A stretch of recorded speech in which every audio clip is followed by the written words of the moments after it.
जय हिंद, नमस्कार, जोहार साथियों। मैं बादल स्वागत करता हूं आपका अपने YouTube चैनल पर। अगर कोई आपसे पूछे कि आखिरी बार झारखंड में जेटेट की परीक्षा कब हुई थी, तो हो सकता है कि आपके माथे में बल पड़ जाए, क्योंकि ये आप बता पाने में कई लोग ऐसे होंगे उस वक्त आप ग्रेजुएट भी नहीं हुए होंगे और तब हुई थी परीक्षा। मतलब आखिरी बार झारखंड में 2016 में जेटेट की परीक्षा हुई थी और उसके बाद पुनः एक बार आपको 2024 में मौका मिलने जा रहा है। जी हाँ, ठीक ठीक 8 वर्षों के बाद आपको पुनः मौका मिलने जा रहा है। तो ऐसा अद्भुत मौका है, इसको कह सकते हैं आपको, कि आपको यह अवसर मिलने जा रहा है और उसकी जो नोटिफिकेशन है वो दस्तक देने जा रही है विद इन अ वीक। एक सप्ताह के अंदर आपके सामने उसकी नोटिफिकेशन होगी। तो क्या आप तैयार हैं उस नोटिफिकेशन के लिए? आप निवृत्त हो चुके होंगे सीटेट के परीक्षा से, अगर आपने सीटेट दिया है तो। अब बारी है जेटेट की। जी ध्यान दीजिएगा, 8 वर्षों के बाद अवसर मिला है। सीटेट की परीक्षा भी समाप्त हो गई है। अब आपके पास अवसर है जेटेट का, जिसमें कि झारखंड के लाखों विद्यार्थी उसमें सम्मिलित होने वाले हैं। आज हम लोग बात करेंगे जेटेट के सिलेबस की, आज हम लोग बात करेंगे जेटेट के परीक्षा की, आज हम लोग बात करेंगे जेटेट की तैयारी की। तो चलिए शुरू करते हैं वीडियो को। अगर आप चैनल पर नए हैं तो सब्सक्राइब कर दीजिए, और अगर आपके किसी मित्र के भी काम का अगर हो तो उस तक ये वीडियो को शेयर करके पहुंचा दीजिए। जरा देखिएगा मित्रों, जेटेट 2024 आयोजित होने जा रहा है। उसके पहले जैसा कि मैंने आपको बताया कि ये 2016 में आयोजित किया गया था। 8 वर्षों के बाद पुनः यह अवसर आपको मिलने के लिए जा रहा है। और जेटेट का मतलब होता है झारखंड टीचर एलिजिबिलिटी टेस्ट। जैसा कि सीटेट सेंट्रल के लिए होता है, उसी प्रकार का जेटेट झारखंड के लिए होता है।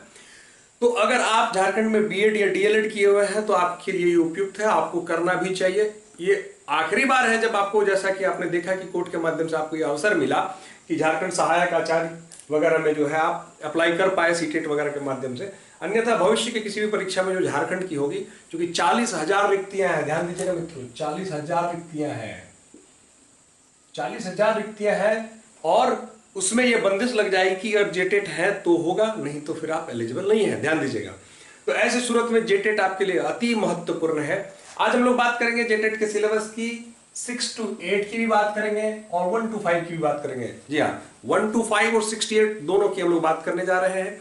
और दोनों ही जो है अपनी अपने एलिजिबिलिटी के हिसाब से जिन लोग ने अप्लाई करना है वो लोग तैयारी शुरू कर दें। और हम लोग बात करते हैं 1 to 5, जिसके लिए आपकी जो एलिजिबिलिटी है, जिसको हम लोग 10+2 प्लस डीएलएड की डिग्री आपके पास होनी चाहिए, वो लोग 1 to 5 के लिए एलिजिबल है, जैसा कि हम लोग जानते हैं। चलिए हम लोग देखते हैं, सिलेबस की चर्चा करके देखते हैं कि जो सिलेबस है, देखिए ध्यान दीजिएगा, 30 नंबर का जो है आपको सीडीपी पूछा जाएगा। ध्यान दीजिएगा, चाइल्ड डेवलपमेंट जो सीडीपी है ना, वो 30 नंबर का आपको पूछा जाएगा, जिसको पेडागोजी भी कहते हैं। 30 नंबर आपको इसमें विशेषकर सीडीपी के पेपर में आपको वहां पूछा जाएगा। साथ में ये 30 नंबर जो है, ध्यान दीजिएगा, 30 मार्क्स जो है हिंदी इंग्लिश का लैंग्वेज पेपर का कॉम्बिनेशन होगा, जिसमें आपको 30 मार्क्स पूछे जाएंगे। या आप चाहें तो उर्दू के साथ इंग्लिश का कॉम्बिनेशन चूज कर सकते हैं। दोनों मिला के आपके पास 30 मार्क्स होंगे। ध्यान देंगे, इसमें हम लोग बाद के वीडियोज में चर्चा करेंगे, क्योंकि वीडियो लंबी हो जाएगी, कि किसमें इसमें ग्रामर का पोर्शन क्या होना है, ग्रामर के प्रश्नों का लेवल क्या होना है, इसकी चर्चा हम लोग बाद में करेंगे। अब देखिए, एक रीजनल लैंग्वेज है, ध्यान दीजिएगा, रीजनल लैंग्वेज की मैं बात कर रहा हूं, जो आपके लिए यहाँ झारखंड की स्थानीय बात है। तो ये रीजनल लैंग्वेज है, इसका 30 नंबर रहेगा। ध्यान दीजिएगा मित्रों। तो ये जो मैंने कहा कि ये तीनों में देखिए 90 नंबर की हम बात कर रहे हैं। रीजनल लैंग्वेज की है बात यहां तक कि ये सूची जारी की जाएगी। जैसे नोटिफिकेशन आएगा मित्रों, ये भी सवाल आप लोगों का हो सकता है कि रीजनल लैंग्वेज कहां पर क्या होगा। तो जिला वाइज उसकी सूची जारी की जा सकेगी। उसमें जो भी आप सम्मिलित होंगे, जैसे मान लीजिए लिस्ट होगा, खोटा हो, नागपुरी वगैरह, मुंडारी वगैरह वगैरह होगा, जिला वाइज भी कुछ कुछ जारी किया जाएगा। उस हिसाब से आप उसको सेलेक्ट कर लेंगे। मान के चलिए कि जो खोटा लिए हुए हैं, वो जो जिन्होंने खोटा पढ़ा है सीजीएल वगैरह के लिए, अन्य किसी परीक्षाओं के लिए, उनको थोड़ी सहूलियत भी होने जा रही है। इसलिए ध्यान दीजिएगा, रीजनल पेपर एक महत्वपूर्ण है। 30 नंबर का रीजनल होने जा रहा है। देखिए, 30 नंबर का मैथ्स होना है और 30 नंबर का जीके जीएस होना है। ध्यान दीजिएगा, 30 नंबर का मैथ्स होना है, 30 नंबर का जीके जीएस होना है। कुल मिला के प्रश्नों की संख्या 150 होनी है। ध्यान दीजिएगा, कोई नेगेटिव मार्किंग नहीं है। एक प्रश्न में 1 नंबर आपको मिलने के लिए जा रहा है। ध्यान दीजिएगा, 1 पे 1 नंबर मिलने के लिए जा रहा है। कितना नंबर आपको लाना है, इसकी भी हम लोग चर्चा बाद में करेंगे।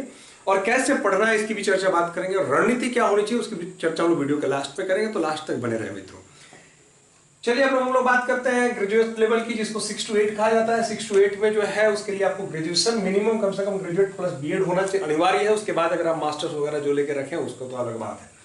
तो ये आपकी योग्यता है, ध्यान दीजिएगा। 2011 के पहले जिन लोगों ने बीएड किया है, मार्क कीजिएगा इस बात को, ये भी एक क्वेश्चन है कि 2011 के पहले जिन लोगों ने बीएड किया है उनके लिए 45% ही ठीक है, चलेगा। लेकिन उसके बाद जिन लोगों ने बीएड किया उनके लिए 50% जो है अनिवार्य है ग्रेजुएशन में, तभी आप जो है उसके लिए एलिजिबल है, ध्यान दीजिएगा। तो ये इस बात को यहाँ भी जो है एक बार कंप्लीट हुआ, ये मामला भी कोर्ट तक जा चुका है, इसलिए इसको भी मैंने जिक्र कर दिया। अब देखिए हूबहू चीजें बराबर है, जैसे मैंने कहा इधर सीडीपी है तो यहाँ भी सीडीपी 30 नंबर का है, और ये लैंग्वेज का जो कॉम्बिनेशन मैंने कहा यहाँ भी 30 नंबर का है, इधर भी हूबहू 30 नंबर का है। तो यहाँ भी ये तीनों मिला के एक जैसे, इधर जैसे ये तीनों 90 नंबर का जो काम है 90 नंबर का, वो बराबर बराबर पढ़ना हो, चाहे 1 to 5 हो चाहे 6 to 8 है, इसमें आपको बराबर बराबर पढ़ना है। चलिए अब हम लोग बात करते हैं, जैसे मैथ साइंस ग्रुप के लोग हैं उनको 60 नंबर का, अब यहाँ पे देखिएगा, ध्यान दीजिएगा इस बात को मित्रों, 60 नंबर का आपका यहाँ पर रहेगा। और अगर आप आर्ट्स वाले हैं तो, अगर आर्ट्स वाले हैं, आर्ट्स से आपने ग्रेजुएशन किया है तो आपको एसएसटी से 60 नंबर होंगे, ध्यान दीजिएगा, एसएसटी से आपको 60 नंबर पूछे जाएंगे। अब ये 60 नंबर वाला है, या तो इसमें या तो इसमें, या है, ध्यान दीजिएगा, या तो इस ग्रुप में अगर आप है तो यहाँ 60 नंबर, या यहाँ पर 60 नंबर। एक चीज ध्यान दीजिएगा, लैंग्वेज पेपर में जैसे अगर आप हिंदी वाले हैं तो हिंदी के लिए आपको 60 नंबर पूछे जाएंगे, ध्यान दीजिएगा। 60 नंबर जो है मित्रों याद रखिएगा, ये लैंग्वेज वाले भी पहले एसएसटी बैठते थे, जबकि उनको लैंग्वेज का शिक्षक बनना था, एसएसटी बैठते थे, लेकिन इस बार जो है आप उसके नियमों वाले में संशोधन करते हुए लैंग्वेज के लिए स्पेशल लैंग्वेज का 60 नंबर होगा। अगर आप हिंदी के शिक्षक है तो आपको हिंदी से 60 प्रश्न पूछे जाएंगे। फिर कुल मिला के यहाँ भी हो गया 150 क्वेश्चन, और 150 क्वेश्चन के लिए मार्क्स भी हो गए 150। तो कुल मिला के हमने आप सिलेबस को समझ लिया, मुझे नहीं लगता है कि इसमें आपको किसी प्रकार की कोई दिक्कत है। अब जैसा कि मैंने आपसे कहा कि यहाँ जीके जीएस है, पहले इसको देखिए पर्यावरण अध्ययन वगैरह पढ़ना पड़ता था, अब जीके जीएस इसको कर दिया गया है। तो कुल मिला के जो सिलेबस है, सिलेबस आपका मैंने बताया जैसा कि 90 नंबर का जो सिलेबस है ये आपका बराबर है, 90 नंबर के बाद जो 60 नंबर का सिलेबस है ये अलग अलग है, ध्यान दीजिएगा, 60 नंबर का सिलेबस डिफरेंट है। एसएसटी वालों के लिए कुल मिला जुला के देखिए, आपको एसएसटी इधर पढ़ना है, लैंग्वेज के लिए लैंग्वेज पढ़ना है, मैथ्स में तो आपको 60 नंबर उधर पढ़ना है, तो कुल मिला के आपको 150 नंबर पढ़ना है। अब देखिए आपको इसमें क्वालिफाई कितना नंबर में करना है, ध्यान दीजिएगा, चाहे 1 to 5 हो चाहे 6 to 8 हो, क्वालिफाई करने के लिए जनरल को जो है देखिए, जनरल कैटेगरी को 90 नंबर लाना है, ध्यान दीजिएगा, जनरल कैटेगरी को 90 नंबर लाना है। और अगर आप ओबीसी से हैं, अगर आप ओबीसी से हैं तो आपको 82 नंबर लाना है, ध्यान दीजिएगा। तो रेस्पेक्टिवली आप जनरल का, ओबीसी का, फिर ईडब्ल्यूएस वगैरह वगैरह जो भी कटअप बनेगा, सारा कटअप इसी प्रकार रहेगा, इधर का भी वही रहेगा, इधर का भी। तो जैसे कि आप सीटेट में है, सीटेट की तरह भी जेटेट में भी आपको यही स्कोर करना होगा। तो आप अगर आप इसको क्वालिफाई करना है तो मिनिमम जो पासिंग कार्ड आपको प्राप्त करना है तो 90 नंबर आपको स्कोर करना है, ओबीसी वालों को 82 नंबर स्कोर करना है। बाकी मैक्सिमम आप जितना स्कोर कर सकते हो वो आपके लिए बेहतर हो जाएगा। चलिए हम लोग बात करते हैं कि अब इसको पढ़ा कैसे जाए, ध्यान दीजिएगा। मैंने जैसा आपको बताया कि जिसका 90 नंबर आपको लाना है, सीटेट की अगर परीक्षा आप बैठे होंगे तो लगभग आप सिलेबस से जो है फैमिलियर होंगे, आपकी सिलेबस जो है आप जान रहे होंगे। अगर आप सीटेट नहीं बैठते हैं, नहीं बैठे या बहुत पहले बैठे हैं तो ध्यान दीजिएगा, एक बार मैं आपको फिर से रिवाइज कर दूं कि आपका जो सिलेबस जिस प्रकार से मैंने आपको बताया, ये चीजें हिंदी, इंग्लिश, देखिए उर्दू, इंग्लिश, रीजनल लैंग्वेज, ये आपको पढ़ना पड़ेगा। खोटा जैसे मान के चले कि झारखंड में मान के चले कि एक बड़े लेवल पर लोग खोटा लेते हैं, खास करके जैसे हम लोग बोकारो में, तो बोकारो के 90% लोग खोटा लेते हैं। तो खोटा जैसे मान के चलो, खोटा का जो सिलेबस आपका आएगा, ग्रामर तो उसमें होगा ही होगा, एज वेल एज जो उसकी कहानियां होंगी, कविताएं होंगी, वो भी आपको पढ़नी पड़ेगी। तो ये जो सिलेबस होगा आपको इसको तैयार करना है। एग्जाम कब तक होना है पहले इसकी हम चर्चा कर लेते हैं।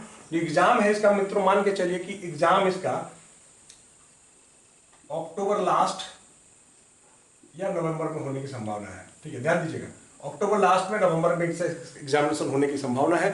मतलब अभी कम से कम आपके हाथ में जो लगभग 3.5 से 4 माह का वक्त है इसकी तैयारी के लिए, जो कि सफिशिएंट है, ध्यान दीजिएगा, जो कि सफिशिएंट है। हम लोग इसकी रणनीति की बात करेंगे कि कैसे इसको पढ़ा जाए, कैसे इसको क्रैक किया जाए, कैसे इसमें अपना स्कोर किया जाए। 8 वर्षों के बाद यह अवसर मिला है। उम्र सीमा की भी हम लोग बात करेंगे। उसके पहले मैं आपको ये बता दूं कि हम लोगों ने बोकारो इंस्टीट्यूट, यहाँ ध्यान दीजिएगा, जो कि चास के तेलीडी रोड में है, हम लोगों ने इसके लिए बैच की अनाउंसमेंट कर दी है। अगर आप बोकारो या आसपास रहते हैं तो हमारे इस बैच में आके सम्मिलित होकर आप अपने जेटेट की तैयारी को कर सकते हैं। जेटेट की तैयारी बहुत महत्वपूर्ण है। 8 वर्षों के बाद यह अवसर मिला है, इस अवसर को गंवाए नहीं बंधु। ये अवसर आपके जीवन में ये ना भूतो ना भविष्यति जैसा है। झारखंड में आप जानते ही हैं स्थिति ऐसी है। तो 8 वर्षों के बाद ये अवसर प्राप्त हुआ है। अगर आप इस अवसर को जम के तैयारी करते हैं तो 4 महीने में इस अवसर का आपको लाभ मिलेगा, और उसके बाद आने वाली 40,000 जो तुरंत बहालियां होंगी उसमें आप सम्मिलित हो सकेंगे और उसमें आप अपनी एक नौकरी सुरक्षित कर पाएंगे। चलिए हम लोग बात करते हैं, दिए गए नंबर भी मैंने नंबर उपलब्ध कराया है, उस नंबर पर जो है व्हाट्सएप करके आप उसमें ज्वाइन इंक्वायरी कर सकते हैं क्लासेस के लिए। चलिए हम लोग बात करते हैं कि इसका जो है उम्र सीमा ध्यान दीजिएगा। जो भी आपकी एज लिमिट है वो 7 वर्षों की आपको छूट दी गई है, ध्यान दीजिएगा 7 इयर्स की छूट दी गई है, 7 इयर्स की छूट दी गई है। और 16 में परीक्षा हुई थी, 17 से इसकी गणना होनी है, ध्यान दीजिएगा 16 में इसकी परीक्षा हुई थी, 17 से इसकी गणना होनी है। तो आपको 7 वर्षों का छूट मिल गया है, इसलिए उम्र की कोई झमेला नहीं है, कोई झमेला नहीं है। जो सहायक शिक्षक मतलब पारा शिक्षक वगैरह में है वो तो 58 साल की उम्र तक अप्लाई कर पाएंगे, ध्यान दीजिएगा 58 की एज तक अप्लाई कर पाएंगे। तो ये बहुत बड़ा अवसर है। जो लोग भी आप यहाँ झारखंड में बीएड है, ग्रेजुएट बीएड है या इंटरमीडिएट डीएलएड है, उन लोगों के लिए बहुत बड़ा अवसर है। अब इसको देखिए, इसको तैयारी करना कैसे है मित्रों, इसके लिए भी एक स्पेशल वीडियो बनाएंगे सब्जेक्ट वाइज, वो चूंकि इस एक ही वीडियो में डालेंगे तो बहुत बड़ी हो जाएगी वीडियो। ऐसे समझिएगा इस बात को कि इसकी तैयारी जो है आपको बेसिक बैक टू बेसिक जाके करना पड़ेगा। जैसे हम लोग भी जो तैयारी करा रहे हैं अपने कोचिंग में, बैक टू बेसिक मतलब हम लोगों ने जो तैयारी कराने का जो आधार रखा है उसको मूलतः एनसीईआरटी रखा है, ध्यान दीजिएगा एनसीईआरटी को हम लोगों ने आधार रखा है। क्योंकि इसकी तैयारी एनसीईआरटी का बेसिक जो से अगर आप करेंगे फाउंडेशन उसका तैयार रहेगा एनसीईआरटी से, तो आपको परीक्षा में भी फायदा होगा। जैसे कि अभी सहायक शिक्षक परीक्षा में जो लोग एनसीईआरटी पढ़ के जा रहे हैं और उसका फायदा जो है उसको उनको मिल रहा है और वो तैयारी में भी एनसीईआरटी काम आ रही है, उसी प्रकार के जैसे ही मान लीजिए अक्टूबर नवंबर में आप हो जाएगा, भगवान करे सब कुछ अच्छा हो, तो नए वर्ष में आपको बहाली की सौगात मिले, उस वक्त भी यही तैयारी आपकी काम आ जाएगी परीक्षा में। तो ये आपके लिए बहुत अच्छा होगा। बैक टू बेसिक जाके हम लोग उसको तैयार करेंगे। साथ में कुछ पुस्तकें जो है वो अगर आप घर बैठे पढ़ना चाहते हैं उसको भी मैं रिकमेंड करूंगा आगे वीडियोस में। अगर आप हमारे बोकारो इंस्टीट्यूट नहीं आ सकते तो उसके लिए भी रणनीति हम आपको बताएंगे। लेकिन अगर आप बोकारो में हैं और अगर आपको लगता है कि हम आपको बेहतर विकल्प दे सकते हैं तो आप हमारे यहाँ जरूर पधारिए, क्योंकि एक प्रॉपर तरीके से चलाने वाली एकमात्र बैच हम शुरू करने जा रहे हैं, ध्यान दीजिएगा। इसी सप्ताह हम लोग इस बैच को शुरू करने जा रहे हैं और हमारे यहाँ सीटेट का जो है सफलता का 100% ट्रैक रिकॉर्ड है, इसलिए आपको सोचने घबराने की जरूरत नहीं है। आंख मूंद के आप हमें ज्वाइन कर सकते हैं। मित्रों देखिए, एक बड़ा अवसर है, बड़ी अपॉर्चुनिटी है और ऐसा अपॉर्चुनिटी जो है बार बार नहीं मिलती है। तो याद रखिएगा, न भूतो न भविष्यति, 8 वर्षों के बाद आपको यह अवसर मिला है, इस अवसर को गंवाएंगे नहीं। जय हिंद, धन्यवाद।